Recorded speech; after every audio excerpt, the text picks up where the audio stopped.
मुगल कालीन भारत में आर्थिक गतिविधियां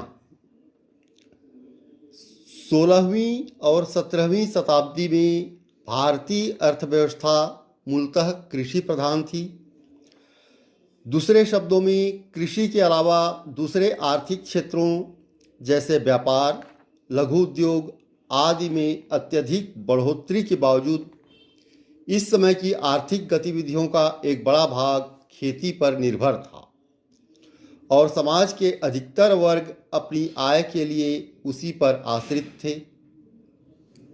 भारत एक विशाल एवं विस्तृत देश है और इसमें इतनी विविधताएं हैं कि यह कहना ठीक नहीं होगा कि हर जगह समाज का ढांचा एक जैसा ही था।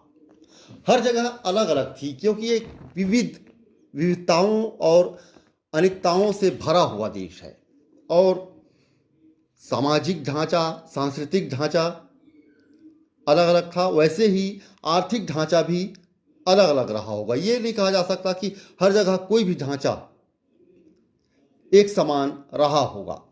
लेकिन मुगल शासन के अंतर्गत चूंकि सभी नीतियां केंद्र से ही लागू होती थीं, अतः सारी विविधताओं के बावजूद उस समय की संस्थाओं में एक मूलभूत समानता थी। चूंकि शासन एक प्रकार से लगभग केंद्रीकृत था, इसलिए मूलभूत समानताओं का होना स्वाभाविक भी है। उन्हीं समानताओं के आधार पर हम मोटे तौर पर एक ऐसा ढांचा तैयार कर सकते हैं जिन तत्वों की विवेचना हम भारतीय संदर्भों में कर रहे हैं और वे दूसरे समकालीन समाजों में भी मौजूद थी। इस समय की आर्थिक व्यवस्था के विवेचन विश्लेषण के जो आरंभिक प्रयास हुए, उनमें ईस्ट इंडिया कंपनी के अंग्रेज प्रशासकों के प्रयास प्रमुख हैं। उसके उपरांत कार्ल मार्क्स ने एशियाई उत्पादन पद्धति की संकल्पना को सामने रखा। इस ढांचे के अनुसार शताब्दियों से भारत में एक अपरिवर्तनशील और विकासहीन सामाजिक व्यवस्था चली आ रही थी।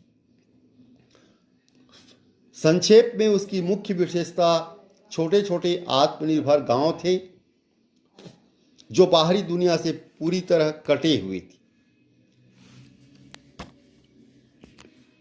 इन गांवों की अर्थव्यवस्था में संपत्ति किसी की व्यक्तिगत मिल्कियत नहीं थी, अपितु पूरा समुदाय मिलकर ही संपत्ति का मालिक होता था।